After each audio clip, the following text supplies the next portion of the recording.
and welcome to which is not quite our final event. We do have one more event coming up on the 21st, but this is our last story session for the year. It's been a wonderful year for the number of stories that we've had the chance to share, to tell, and of course to listen to. And so we're delighted to really kind of close this quite spectacular year of storytelling with a swap and have some new faces join us for this potpourri of stories. And to start off with, I'm really delighted to be having back with us all the way from Zagreb is Srebrenka, and it's good to see you there. And those of you will immediately, if you didn't recognize the name, you have to recognize that stunning backdrop behind her. Absolutely, okay. Though with that smile also, how could we forget that? How have you been, Srebrenka? Oh, very well, thank you. It's been really like 2 good years. Um, so I've with a colleague storyteller, we've managed to publish 2 books of stories here in Wow. Croatia, Yep. and next year we finally found a publisher for our Croatian stories in English. So Wonderful. yes, so Wonderful. we are very happy to, Excellent. to to be able to do that. Well, get back Uh, to us and let's see if we can't do something and collaborate with sharing stories from one of yeah, our books and yours or something. I yes. think that could be really exciting. Well, So listen, we want to get into the stories, so why don't you take it away? yeah, yes. So tonight's story is actually from that collection that will be published in English. It's also one of my favorite stories from Croatia. I found it in this very old, like 19th century book um, of tales collected from Croatian inland. Hmm. Since we also have a coast and inland, so this is it was a really happy find. And I love telling it, although I don't have the opportunity to tell it as much as I'd like to. Um, and it goes like this: a very long time ago, and not very near, there was a castle that had fallen under a wicked spell, and no man could come and see its wonders, and no man could live there in the castle except an old woman. And the old woman would cook supper every day for a stag that came to the castle, and who would not allow anyone else to come near, or he would tear them apart with his antlers. But one day a young girl was walking through the snowy woods, and she came upon the castle, and the great desire took her to come inside and see what was there. So she knocked on the door, and the old woman opened it and said, "Please go away. The stag will soon come to eat his supper, and he will tear you apart with his antlers if he finds you here." So the girl thanked her for this advice, turned away, and returned home. But the next time that she walked in the snowy woods and came upon the castle, desire began burning even stronger in her, and she thought, "I must see what is inside." So she knocked again, and the old woman opened it and again told her to leave. Then the girl thought a little bit, and she said, "All right, this time I will leave. However, I will tell my mother all about this castle and the stag, and next time when I come, you will not send me away so easily." So she went home to her mother, who was a witch, and she said everything that had happened. And the mother said, "All right, if you so dearly want to see what is in that castle, I give you my permission to go. However, be sure to return home immediately and tell me everything that will happen." So the girl, for the third time, went through the snowy woods, and she came to the cursed castle, and she knocked on the door, and the old woman opened it. But this time she would not be sent away. So the old woman opened the doors and let her in, and the girl saw all the wonders and the marvels of the castle. As the night gathered outside, they heard the sound of hoofs approaching. So the girl quickly went and hid behind a wooden door, and the old woman finished the supper and laid it out on the dining table. The stag came into the castle, immediately sat down at the long dining table and said, "Is there a christened soul around here?" And the old woman would not lie for the girl, so she said, "Yes, there is." Now the girl would not be brought before the stag or dragged before him, so she came on her own. She opened the door, she came to the dining table and sat opposite of the stag, and she looked into his great moist eyes and those huge antlers. But the stag would not hurt her. Instead, he said, "For your trespassing, I want you to bring me 3 apple branches, all in bloom, although it is winter time." The girl inclined her head and returned home to her witch mother, and she told her everything that had happened. Then the mother clutched her heart and said, "Oh, my dear, you have brought me great misery and great sadness, for now I know that the stag indeed will tear you apart with his antlers unless you bring him those 3 branches." And so saying, the mother put on some warm boots and her fur winter coat, and she went outside into the world. And she looked high and she looked low on the snow-covered hills and in snow-filled vales.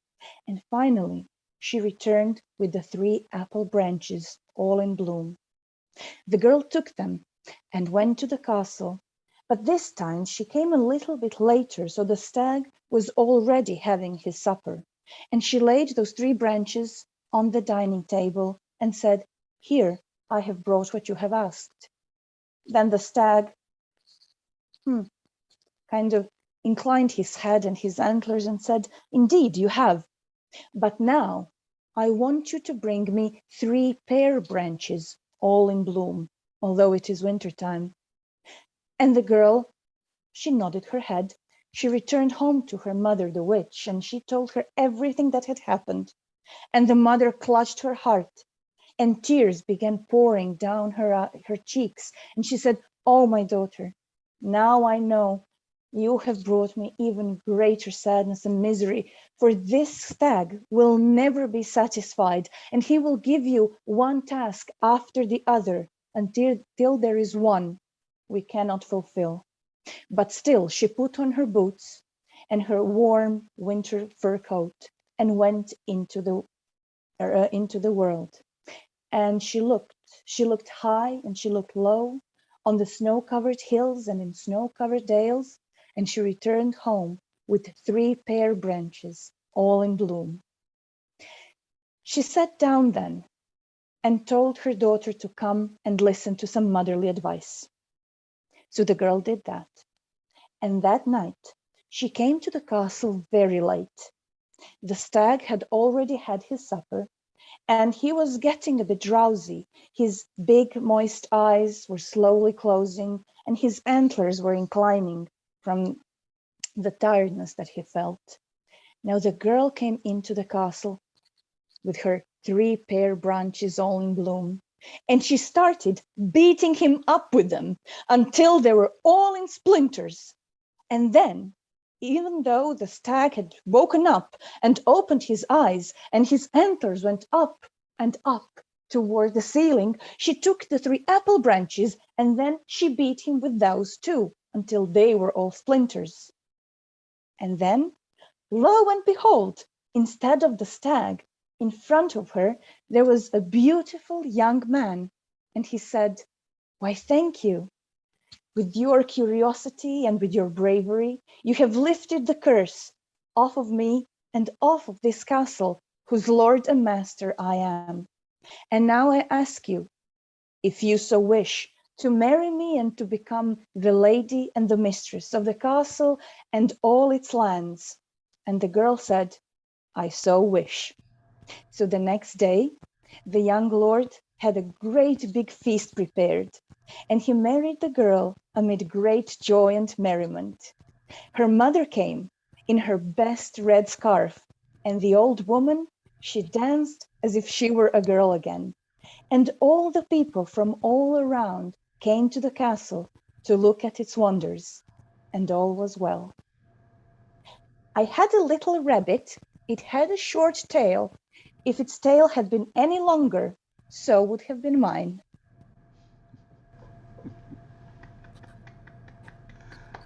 Thank you. What a great story to begin with, and Thank so you. appropriate.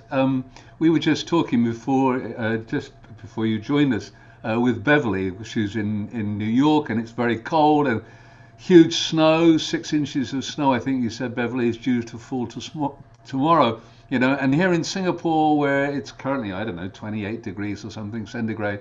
So to hear that story, and I just, you carried me away. The idea of the night gathering and the hooves kind of, crunching over the snow, and we've got a marriage proposal and a red scarf. It sounded totally Christmassy, absolutely Thank gorgeous. you. Thank you so much. Thank you. Well, that was a great, unexpected present. Thank you so much, Srebrenka. And it really whetted my appetite. I want to hear more Croatian stories. Absolutely fabulous, fabulous. So now, somebody who's going to be, I think, making their feast debut, because Neti is joining us from just outside, or somewhere outside of Jakarta, far enough away from the volcano, which we're glad to hear. Okay. Um, and she was telling us you're a PE teacher. Yes. Yeah, Wonderful, wonderful. So I am probably a one of the PE fittest. teacher. Actually, I want to tell a story, and this story, I like to share this story to my students when they have the warming up.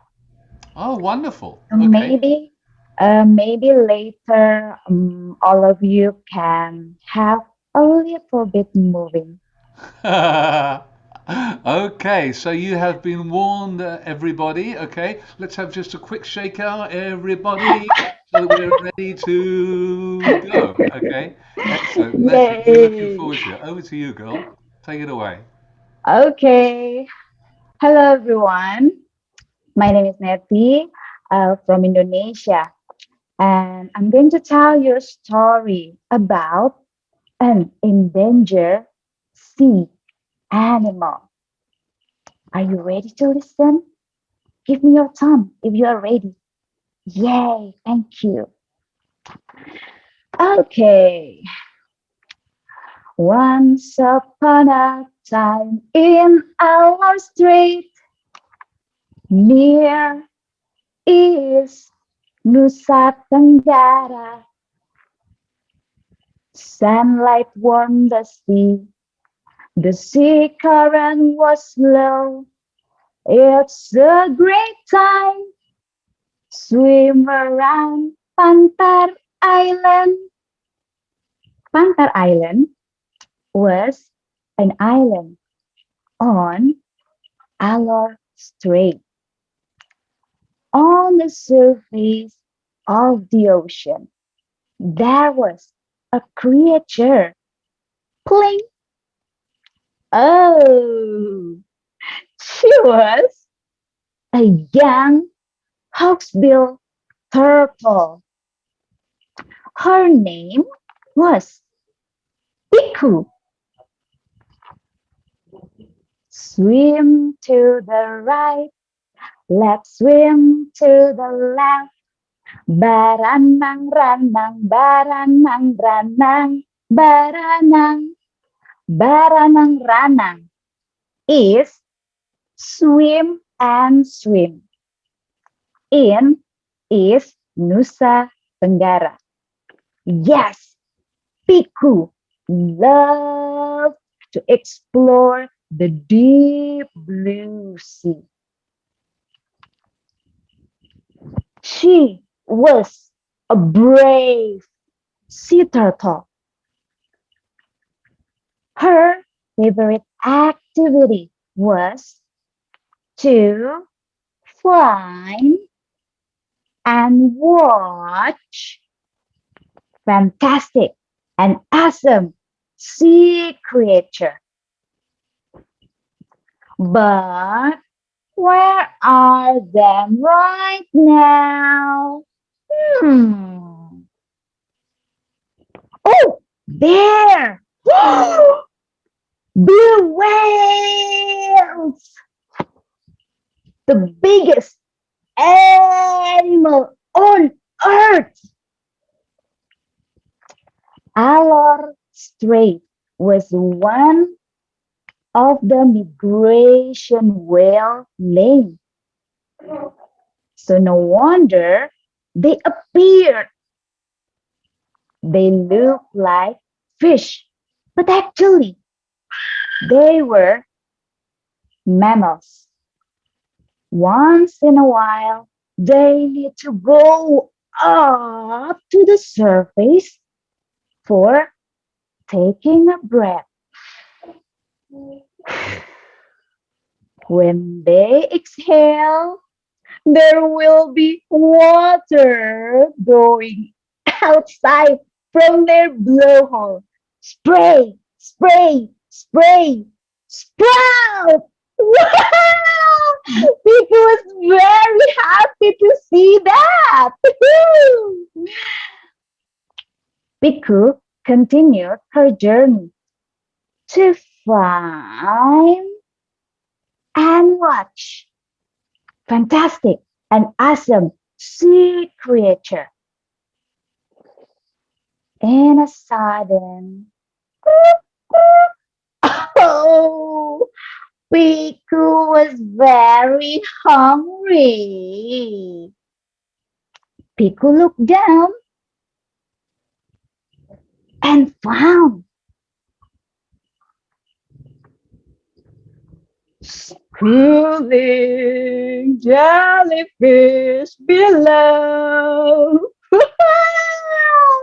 Then Piku, let's swim deep down, let's swim deep down. Baranang, ranang, baranang, ranang, baranang. And Piku tried to eat them. Catch, catch, catch.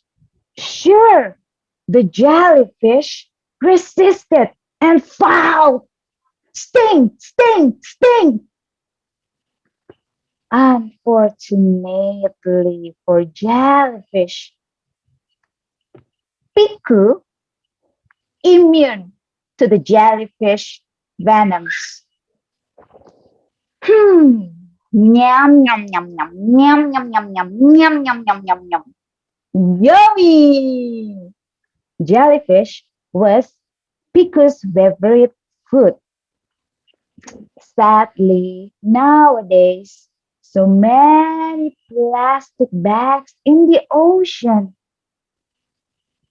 Sometimes Piku thought it was a jellyfish. And, you know, if Piku ate many plastic bags, it will be dangerous for her body. So, everyone here, please do your best to save Piku on this matter. After Piku full her tummy, Piku continued her journey to find and watch the sea creature. Oh, the fantastic and awesome sea creature. She swam deep and deeper until she recognized her surroundings was darker than before. She thought, did I lose? It's still afternoon time, right? Why it's so dark like this? Hmm. In front of her, there was a little light, and Piku swam slowly to that light. Come closer. Suddenly, there was a white open mouth with a sharp and long teeth. It was an anglerfish. The anglerfish tried to catch Piku. Snap, snap, snap. Piku was afraid. Now, I want you to help Piku go away from that anglerfish by moving your arms like this. Faster. Okay? Ready, set, go. Let's swim to the surface. Let's swim to the surface. Baranang, ranang, baranang, ranang, baranang. Piku tired, really, really tired right now. She needed a long rest. Thank you, everyone, to accompany Piku in this journey. Piku promise next time, Piku will ask you again to accompany her to the next exploration in the ocean. The end.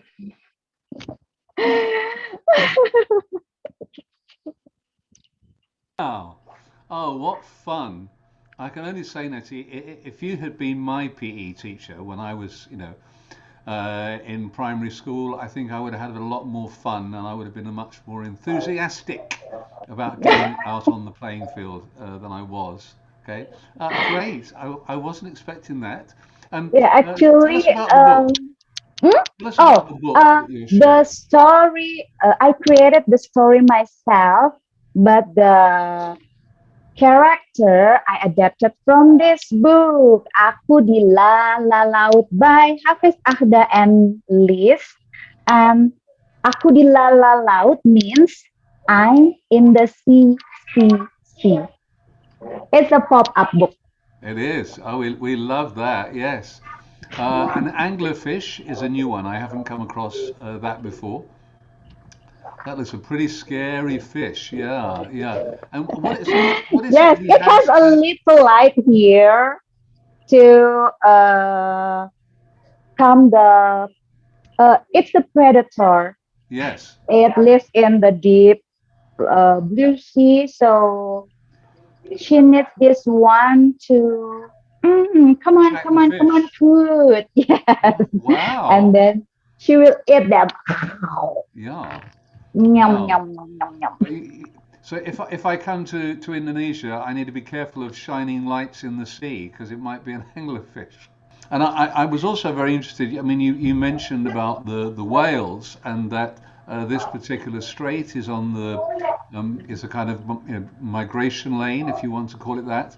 We had a story here that we have been seeing a lot more unusual birds stopping off in Singapore. Singapore again is on the kind of flyway for those birds that migrate south from China looking for somewhere to escape to warmer in the winter. Um, and perhaps it's just because of COVID, more people are anxious to get out and try and do some bird spotting. But it does seem to be that we've been seeing a lot more, at least birds. We don't get whales passing by Singapore, unfortunately. Yes, the whales has Yeah. its line too. Yeah, good. Well, listen, thank you very much. We really enjoyed that telling. It was, Thank you very I wasn't much expecting that too. at all. Okay, and I think if this was Feast Has Got Talent, I think Sheila, would you give her a star? Yeah, yes, absolutely. And I see Beverly, because you could see the STEM connections in that. Absolutely, would get a star, and I think definitely Anaga would also give you. So you've got 4 yeses. You would be through to the next round on that. Absolutely. Thank you so much. And having said that, and been talking about Feast Has Got Talent, we are going to do something slightly different because we've got Rebecca here, Rebecca Harrisson, who's in Norway, and she's got not a cat beside her, but her harp, yes. And a harp doesn't use kind of catgut, does it? That's I'm thinking of a violin, but This particular harp has carbon fiber strings. carbon fiber. There we are. So we're definitely kind of going into the 21st century. Fantastic. And what are you going to play for us this evening, Rebecca? This is a piece called For Snow by Nadia Birkenstock, and I just learned it a few months ago. I absolutely love it because for me this piece really takes me back to my childhood of that magic when you walk out and you see the first snowflakes come glittering down in the sun. Yeah. So we'll just have to kind of think of Srebrenka, you telling your story, and we could have been hearing this, together. Rebecca, please.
That was First Snow and surprise guitar backing. Just listening to that, I just wish we could. I'd love to have a program where we put, a teller and a musician together. We had a splendid session. I don't know if you managed to catch it during Fest with the Ramtanu Trio, which is run with a Rebecca. I don't know about Feast members who are called Rebecca and music, but it just seems to be. So she was working with two Indian musicians and telling stories from India, and that was just magical. When do you tell and play the harp at the same time? You do that? Yes, I do that.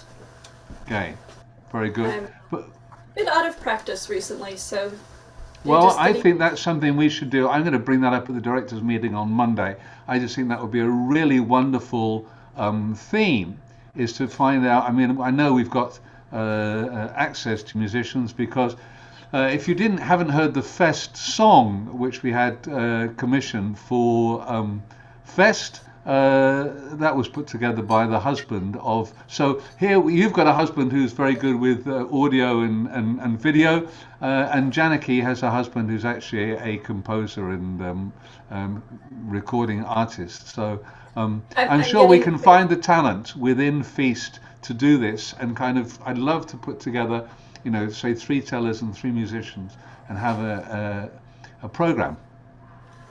My husband's making faces at me behind the camera because he's also a talented musician.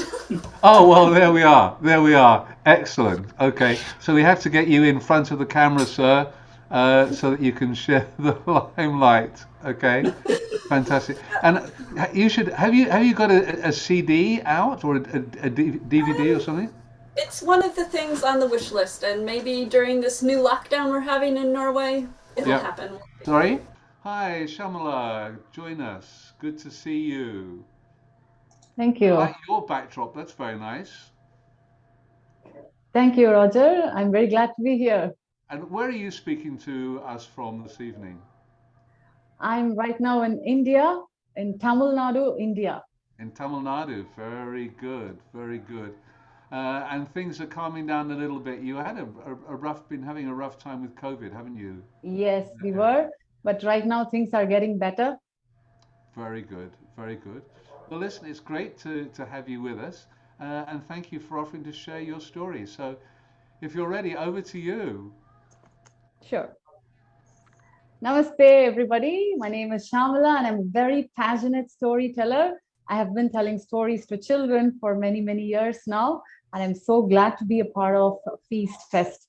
Here I am going to share with you all a very old Indian folk tale. This tale comes from the land of Punjab. Some of you might have heard about it. Punjab is a state in the northern part of India, and it is very, very well known for many things. Amongst all the many things, one is the fact that the women from Punjab are known for their strength and courage. So here is this folk tale called The Tiger Eater. We are going to begin this tale with a short song. The song comes from Karadi Rhymes. It has been released for children to enjoy. Okay, I'll begin my story with this song.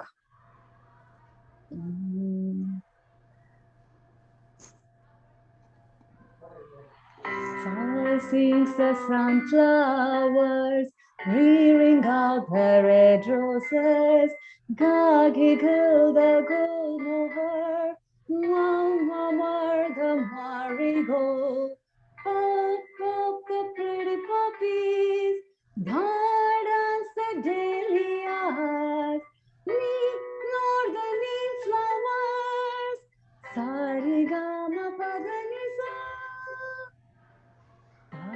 Since the sunflowers rearing out the red roses, giggle the gulmohar, murmur the marigold, pop the pretty poppies, dance the dahlias, nor the neem flowers, sarigama padanisa, sarigama padanisa. Here we are. We're going to begin the story, The Tiger Eater. So once upon a time, this happened long, long, long ago in a tiny village in the land of Punjab. There was this farmer. His name was Manpreet Singh. He was very busy plowing his field, and he had 2 bullocks yoked. He was very busy. It was early in the morning. There was nobody around.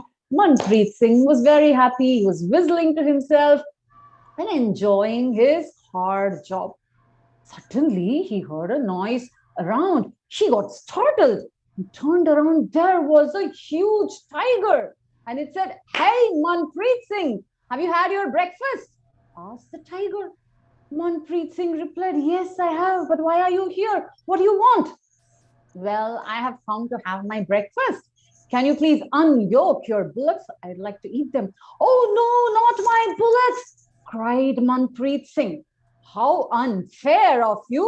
You had your breakfast, right? But you don't want me to have mine? Come on, unyoke your bullocks," said the tiger. Manpreet Singh was in jitters. He was not ready to lose his bullocks. He pleaded with the tiger, "Please spare them. I just have 2 bullocks and they are the sole breadwinners of my family. I have to plow and make food out of here. Please don't eat them." "I'm hungry. What can I do? I need to eat something. You have to give me something then," said the tiger. Manpreet Singh had an idea. He told the tiger, "Look here, you wait here for a short time. I will go home. My wife has a plumpy cow. I will bring the cow. It's not giving us enough milk now. It is not of much use. You can have the cow for your breakfast." The tiger thought for a while. Not a bad idea. After all, an animal is an animal, and I don't mind whatever my meal is.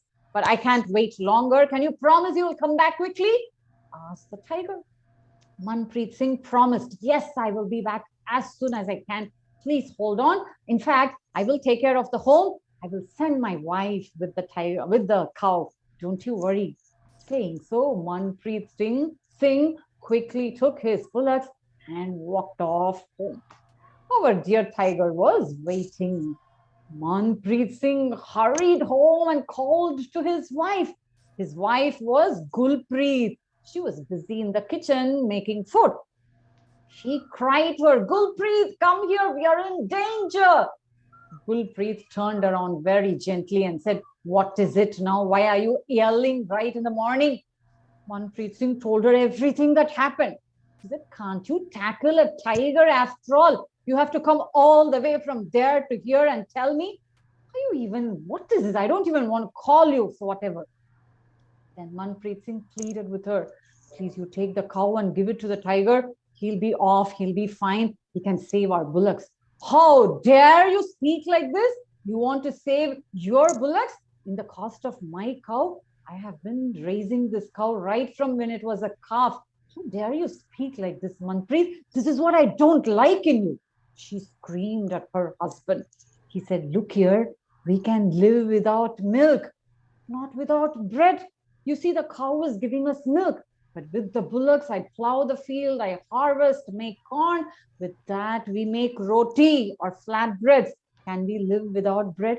You see how brainy I am. You should actually acknowledge my cleverness." His wife said, "What is this, Manpreet? Such a stupid animal, one hungry tiger you can't tackle, and you're telling me all these stories? Go back and tell the tiger I will bring my cow. Just see how I'm saving all of us." I said, I don't want to go back to the tiger. I'm very scared." She said, "Don't you behave like this. Just go and tell him I'm on the way, okay?" cried Gulpreet. Manpreet Singh immediately ran to the farm. To his surprise, the tiger was still sitting there. He said, "Hold on for a while. My wife is coming with a cow. Don't you worry. Okay, it's already time. I thought she will be here now." No, hold on. She will be just here any moment." While they were speaking, there was this big horse and somebody was riding the horse. This person had a sickle in hand and said, "Where is the tiger? I'd like to have him for my breakfast. The tiger I had yesterday was so tasty. I'm looking for one." "Oh, yeah, there I see one." This person rode towards the tiger. The tiger was taken aback. It was actually the farmer's wife, Gulpreet. She was disguised as a man. She was riding the horse. The tiger looked at her. He was in jitters now. It was his turn. He fled towards the forest, ran into the depths of the forest. This woman, who was actually the farmer's wife, she got down from the horse, and both the husband and wife had a lovely laugh. This poor tiger went to the forest, ran like anything. He flopped next to a rock. He kept panting. On top of the rock was a tiny jackal who was seated. My master, what happened? Why are you in a hurry? The tiger looked at the jackal and said, you know what? I just escaped from a tiger eater. Have you even heard of one such thing? But I saw one today. Thank God I escaped. What, master? Tiger eater? I have never heard of such a thing. What happened? Tell me in detail, asked the jackal. The tiger explained everything to the jackal. Jackal said, oh, my master, it must be the farmer's wife. She's trying to deceive you. In fact, I'm sitting on top of this rock and I saw somebody. It was the wife who was disguised as a man. She was the one who came in the horse. Don't you worry, go back. You can even eat her up, or the farmer, or even the horse. You have a lot of options available. Don't starve, okay? Take my word. He said. The tiger thought for a moment. Can this be true? Jackal, are you one of that farmer's wife's men? Are you acting for her? Yes. No, my master. Why would I do that? I am in the forest. I'm one of the animal kind.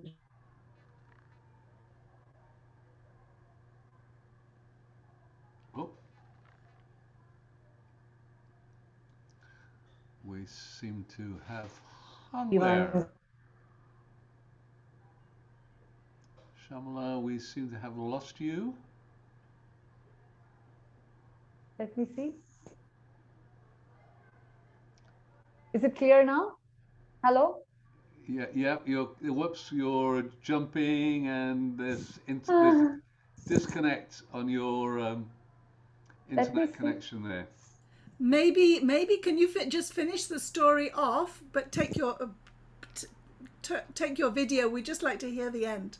Yeah. If you turn your video off, I think the sound might be okay. Let me see. Am I audible? Is it clear? Yes, you're very audible. Okay, great. So the tiger said to the jackal, no, I'm very scared. I don't want to take you. The jackal said, if you are really scared, let me tell you this. Let both of us go there. We will tie our tails together. That way, I'm always with you. Will you believe me at least then? Asked the jackal. The tiger said, okay. They tied their tails together. Both of them walked towards the farm. There was Manpreet Singh and Gulpreet having a hearty laugh. Suddenly, the farmer saw the tiger. Hey, Gulpreet, look at it. The tiger is here again. Don't you worry, she said. She turned towards the tiger and the jackal and said, hello, jackal. Thank you for keeping up the word. So as promised, you brought the tiger for my meal. She said, that's it. The tiger was once again in jitters and he ran away, dragging the poor creature behind him. The jackal was caught between thorns and bushes. Nevertheless, he also ran along with the tiger. That's how the tiger eater story came into being as a folk tale from Punjab. The end. Oh, very nice, very nice. I like that. Yes. And I have heard the story before, but I just love the way you got such an expressive face when you were telling that, and really kind of dramatized that beautifully there. Thank you. And thank you. You happen. So now we are very delighted to have with us all the way from Albany in New York State. Hi, Beverly. It's good to have you with us. And we were talking about STEM earlier on, and we've actually had a webinar on that very topic, though I think actually had kind of expanded slightly to be more STEAM, wasn't just STEM. That Aparna, who is in Bangalore, ran a very good session for us, which again, as I'm in the kind of plugging mood, and I guess some of you are probably still looking around for ideas for Christmas gifts, you could get that as a webinar in our webinar archive. Aparna's session was very good, very practical. So it's great to have you with us. Thank you, Beverly. And I think you've got a really exciting story for us. I do. Thank you. Good morning and good evening. Right now it's morning in New York. In 1985, the National Aeronautics Space Administration, known as NASA, announced the ultimate field trip. They were looking for a teacher to actually be blasted off in the Challenger and do hands-on science lessons and experiments and demonstrations in space to all the children in the US. Teachers were so excited that they were actually letting us, teachers, have that opportunity. The same year in 1985, I started a collaborative partnership with RPI, Rensselaer Polytech Institute College. And I had developed where we had demonstrators from students, professors, area professionals, and even parents to come into classrooms, demonstrate, and then break up and to do hands-on science afterwards. Science was not just going to be read, write, and discuss anymore, like it was at least in my time of teaching in those days. So everyone was excited about going into space. 10,000 teachers applied for that one spot on the Challenger. My principal and superintendent called me in and said, Bev, your program is what teachers need because a lot of teachers don't know how to do hands-on science or demonstrations, or we don't have the equipment to do it. But all the equipment was being brought in free to show the kids and taken back, and then we used them in other classrooms as well. So I got this application and it sat on my kitchen table, and it sat and it sat. A week went by, 2 weeks went by. I said, why am I not signing up for this? Because my program would be disseminated then with the help of NASA across the US, which had ended up anyways being disseminated not only nationally, but internationally. Everyone knows STEM, science, technology, engineering, and math. And they say, imagine a third grade teacher is the one who started it, not a scientist. Well, I had to face the truth. I had a reason why I did not sign up for this as ultimate field trip. I was afraid I'd die in space. I had this feeling in my stomach, don't do it, Bev. If it's going to happen, it's going to happen to you. I had no courage enough to overcome that. So I never filled out the application. But Christy Mcauliffe, a teacher from New Hampshire, had applied and she was selected. She had the courage.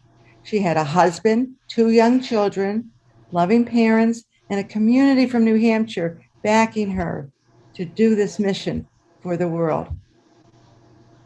Well, in 1986, the Challenger on January 28th was blasted off. 10, 9, 8, the whole world was watching. 6, 5, 4, 3, 2. We held our breaths and boom, the rocket ship went out in the beautiful blue sky, a perfect day. But 73 seconds later, boom, the rocket ship exploded.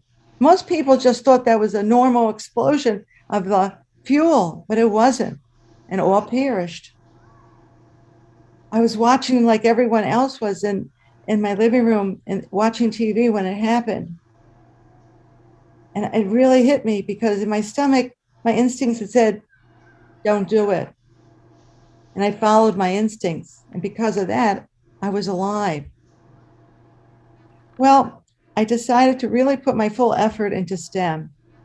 And we did publicity on it in the newspapers, the TVs and radio stations. And the state of New York heard about it and said, can we come in and see your program? By then, we weren't just in my classroom, we were in the other classrooms in my school. And we were trying to plan to do to other school districts in the future to help them do STEM. The state liked my program so much that they sent me an application, another application, I said. But this time, it was for Christy Mcauliffe Scholarship to extend your program that you would get awarded for to disseminate it to other people. That I decided was what I wanted to do. And I filled out that application. And to my surprise, because it was very competitive, I won the New York State Christy Mcauliffe Award. I was so proud of what I had done with RPI and with the help of the professors and students and the whole area of professionals. Well, I got the letter, and they said an astronaut was going to come to your school who himself went to RPI as a student and was going to announce this program for the whole school to know. So my kids made rocket ships, and after the program, we blasted off the rocket ships to show what my kids had done in the classroom. And he said, we're going to be sending you down to Florida. There's going to be an award ceremony for every person, one for each state, won this award. So 2 months later, off I went. And the astronaut, when I came into the room for the award ceremony and luncheon, was there to greet me. It's so good to see you again, Bev. I had a great time talking to you. I have a special table set up for you and me and other special people. And he leads me to a table, and he introduces me to Grace Corrigan, Christy Mcauliffe mother.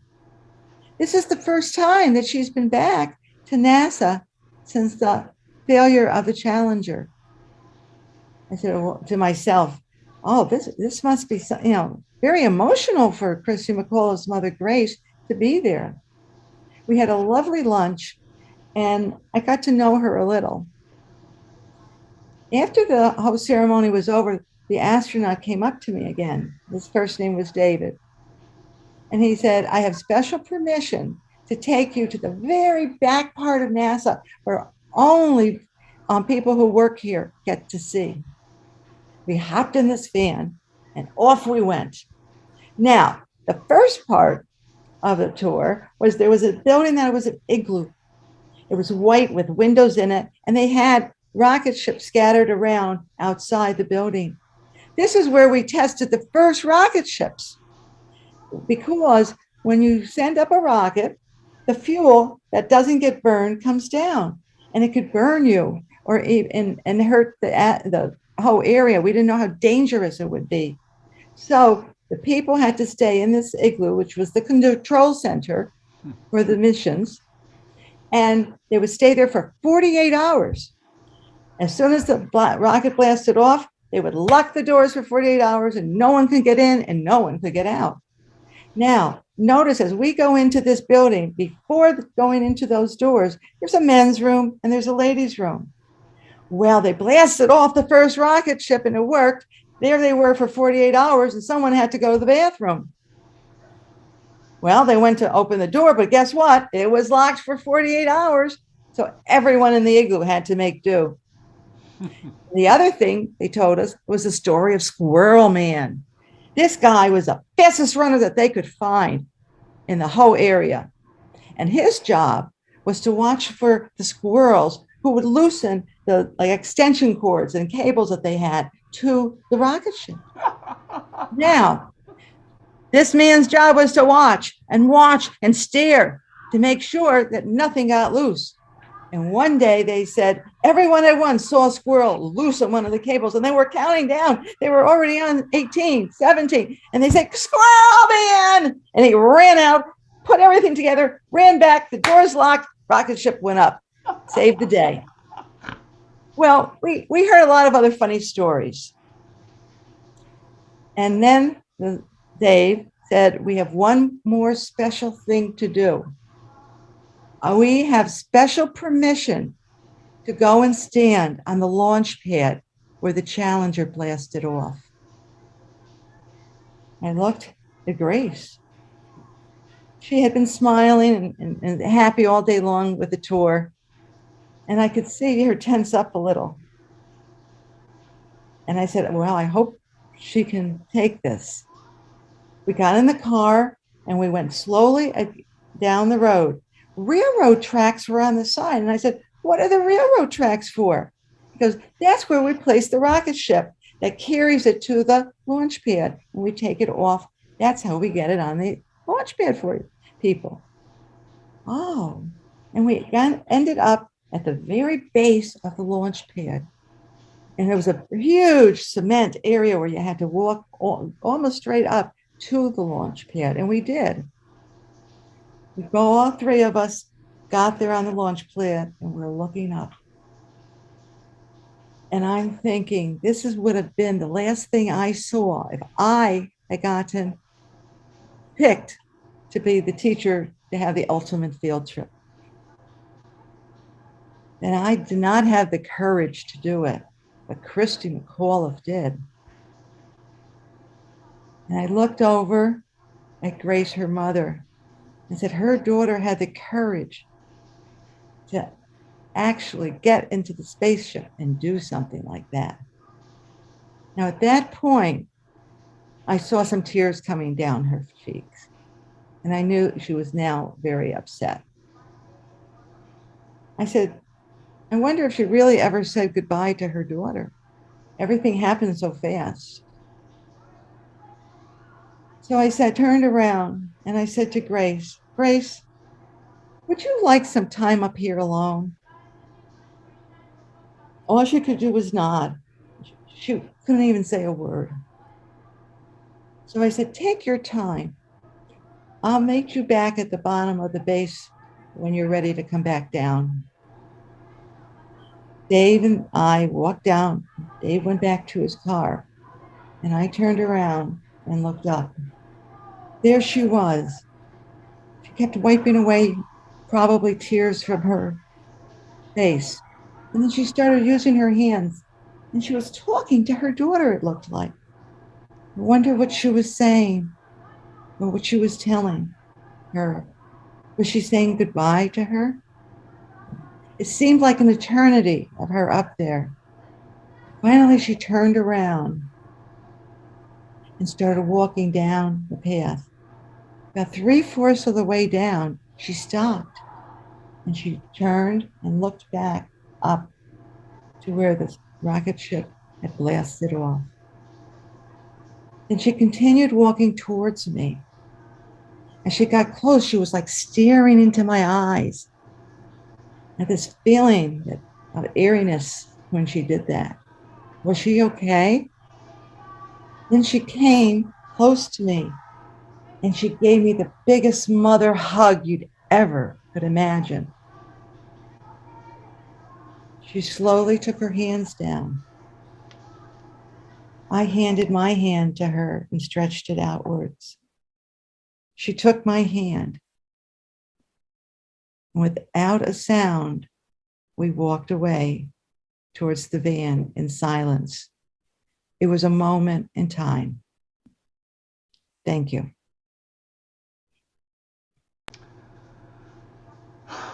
Wow. Thank you for sharing that, Beverly. It's such a glamorous venture, isn't it, going into space? And there was the story just yesterday about this probe that's actually flown through the whatever it is of the sun. It's the closest we've ever got to the sun, and they're trying to work out what is happening on the kind of Right. the reactions that are happening there, right? And we're continually pushing those boundaries. And your story reminds us of the intense, the personal costs, the risks that are there, and yet at the same time, how extraordinary it is that you've got things like Squirrel Man. You've got the fact that they designed the toilets outside the building and didn't think about that, what was going to happen during those 48 hours.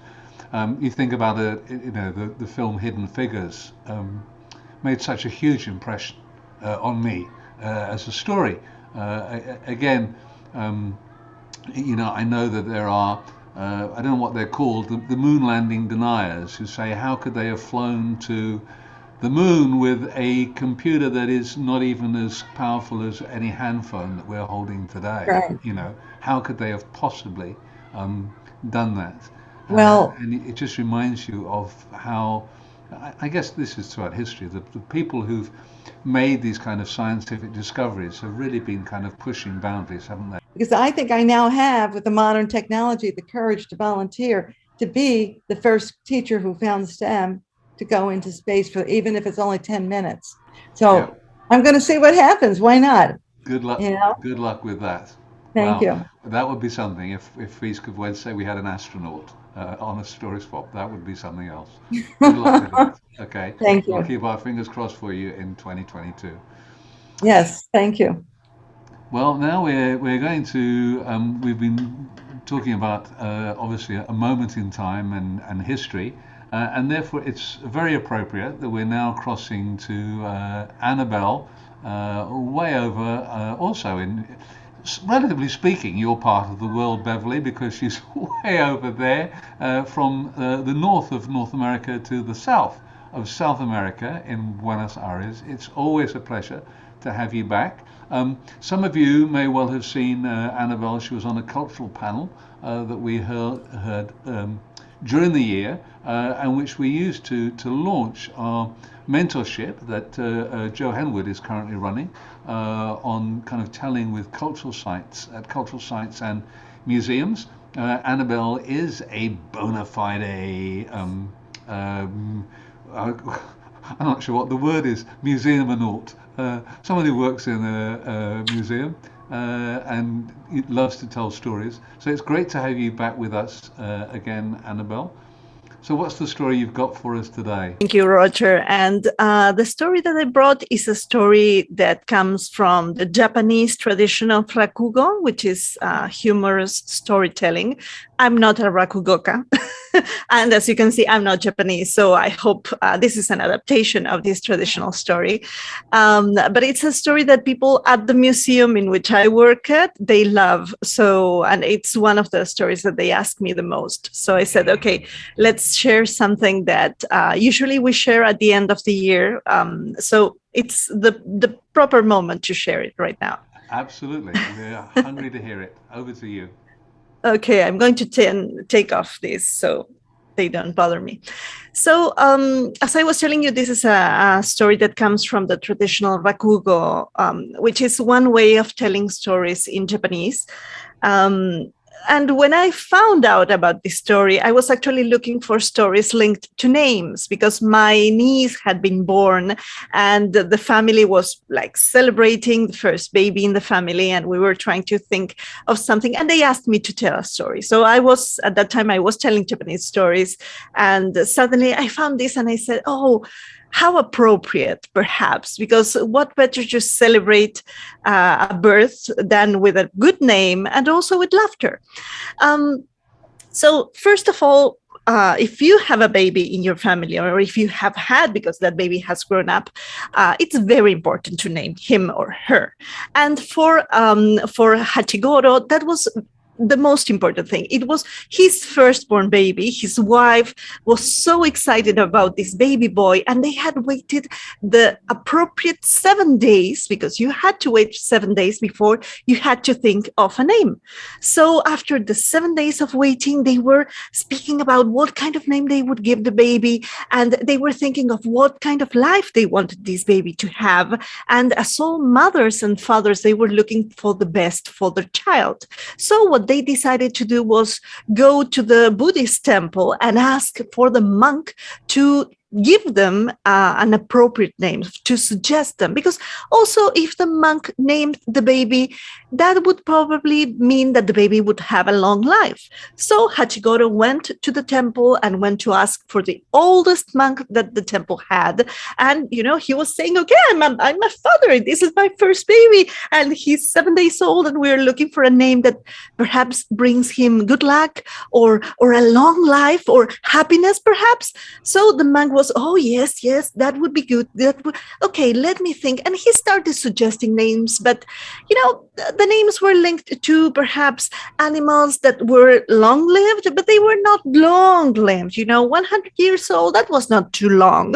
So Hachigoro started asking for perhaps a longer-lived name, a happier life, and eventually the monk took a book of names and he started looking at the book and saying, okay, so Jugemu. Jugemu would be a very good name because it means limitless life. Limitless. Oh my goodness, that would be great. Hachigoro was so excited about this. So the monk said, okay, so you can use Jugemu. And, oh, thank you. But what else can you suggest me?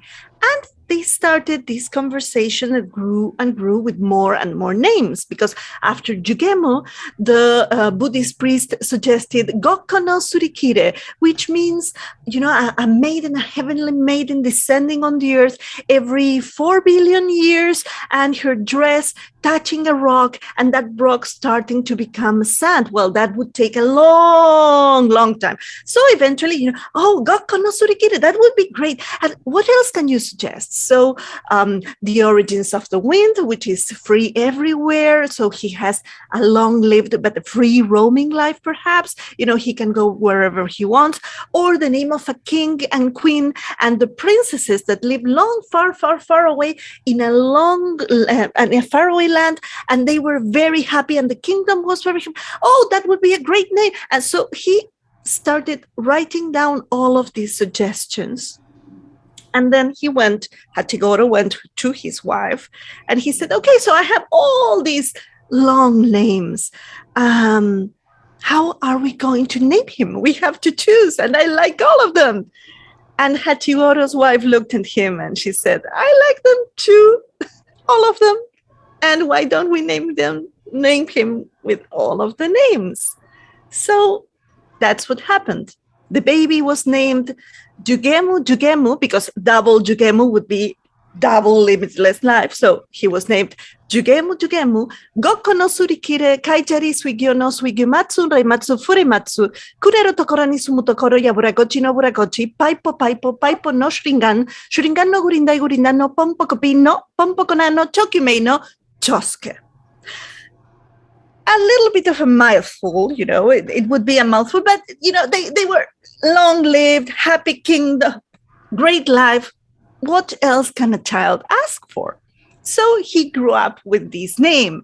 So when he was at the age of going to school, you would see his, how his family and his neighbors dealt with this name, because perhaps he would have his neighbor, Rin-chan, coming to look for him and asking, his mother, okay, so I'm here to look for Jugemo Gokko no Surikire, Kajeri Suige no Suige Matsu Reimatsu Furematsu, Kurero Tokoro ni Sumutokoro Yaburagochi no Buragochi, Paipo no Shringan no Gurinda Pompoko Pino Pompokona no Chokime no Chosuke. Is he here? Because we are going to school. And his mother would say, oh, hi, Rin-chan, how are you? Yes, but Jugemo Gokko no Surikire, Kajeri Suige no Suige Matsu Reimatsu Furematsu, Kurero Tokoro ni Sumutokoro Yaburagochi no Buragochi, Paipo no Shringan no Gurinda no Pompoko Pino Pompokona no Chokime no Chosuke. Is sleeping right now, so just give me a few minutes while I wake him up. So she went upstairs and she started like Jugemo Gokko no Surikire, Kajeri Suige no Suige Matsu Reimatsu Furematsu, Kunere Tokoro ni Sumutokoro Yaburagochi no Buragochi, Paipo no Shringan no Gurinda no Pompoko Pino Pompokona no Chokime no Chosuke. Wake up, darling. But he was a heavy sleeper. So, this went on and on until suddenly they heard children laughing and speaking on the street because his name was so long and it took so long to wake him up that school had ended. So that was his life every day. And they say that sometimes he would have some difficulties with his, his friends at school, or sometimes he would go on adventures with his brothers, his two brothers. But sometimes his name would be quite a hindrance, and sometimes it would be quite an advantage. One day, Rin-chan came crying, and he was not looking for Jugemo Gokko no Surikire, Kajeri Suige no Suige Matsu Reimatsu Furematsu, Kunero Tokoro ni Sumutokoro Yaburagochi no Buragochi, Paipo no Shringan no Gurinda no Pompoko Pino Pompokona no Chokime no Chosuke, not for playing, because actually he had been hit by his best friend. So he came crying and, with his mother, and his mother, she was all indignant and saying, your child hit my child. Oh, Rin-chan, poor you, said this boy's mother. And she asked, who hit him? Was it my eldest son? Was it my second son, Jiro? Or was it my third son, Ren? Because, of course, after naming him with that long name, it was impossible for the two other children to be named with a long name. So they had, decided on shorter names. So Rin-chan's mother said, no, it was the first child. Jugemu jugemu goko no surikire kajari suigi no sugi matsu rai matsu fure matsu kunero to kono nisu moto kono paipo no shuriga shuriga no gurida no popo no chugemi no choski. Kid Rin-chan, you fought? Oh, I'm going to look for his father. And she went and she said, your son hit Rin-chan. Which of my sons? Which of my children? It was Jugemu Gokoro Surikire Kaichari Sigera Sugi Matsure Matsufune Matsukunero to Kono Nisubuto Kono Yamuragochi no Muragochi Paipo no Shurigan no Urina no Popokopi no Popokona no Chukumi Chosuke. And when the father went to look for the boy, and when they went to see Rin-chan, it had taken so long to look for Jugemu Goko no Surikire Kaijari Suigi no Suigi Matsure Matsufure Matsukunero to Koronisu Mutokoro Yaburagochi no Buragochi Paipo no Shurigan no Urina no Popokopi no Pompokona no Chokime no Chosuke, that the lump that Rin-chan had after he was hit by Jugemu, it had gone down. So in this case, it was an advantage. But we know also of the time in which the boy, the longest named boy, fell into a well. And that whole issue was quite a problem because in that village, only one man had a ladder to be able to go down and save him. And that man was a little bit hard of hearing. So you can imagine the whole situation of asking him and borrowing for the ladder. But I'm not going to tell you a little bit more of this because telling a story with a boy that has such a long name, such as Jugemu, Goko no Surikire Kajari Suigi no Suigi Matsu Rematsu Frematsu, Kunero to Koronisu Mutokoro Yaburakochi no Burakochi Paipo no Shurigan no Urina no Pompokopi no Pompokona no Chokime no Chosuke takes such a mouthful and it's so long to say that my time has ended up. So I only wish you to find long-lived happiness, longevity, and perhaps not the burden of such a long name, but if you have such a long name, enjoy it. Thank you. Well, Anabelle, I think you probably... I'm going to put this on. There I am. Okay, sorry. Now I know why you took them out, because you don't want to hear me try and say Paipo, and to get that name. I think you are probably going to win. Sheila, I think we should have a contest between Anabelle, Alicia in Seoul. She has a Korean version of that story with a name which sort of grows longer and longer and longer. So she actually makes that how the story, she keeps adding the bits and it just gets longer and longer and longer. Oh, that's wonderful. It's wonderful. And then you reference the story that many of us know about him falling down the well. We could have a night about very long night of very long names. But I applaud you. How long did it take you to learn all those names? Around 3 months, and a little bit more of combining telling the name and telling the story, because at one point I knew the name, but I couldn't tell it together with the story. So it took a while. And at that time I was learning Japanese also. So it was very interesting to try to work with my Japanese teacher. She thought I was mad as hell, but I said, okay, I'm a storyteller. We have a little bit of madness in this. So she helped me a little bit with the pronunciation. Absolutely. Wow. What a story. Thank you very much, everybody who's come. We'd like to give a big round of applause to everybody who's joined us this evening and who shared the stories. We'll send out the link. And because this is a story swap, you are welcome to share the link with friends and just ask them to come along. Okay? So thank you one and all. Have a good Christmas if we don't see you before then. Have a good New Year if you don't come to my webinar on the 29th. And we will see you then in 2022.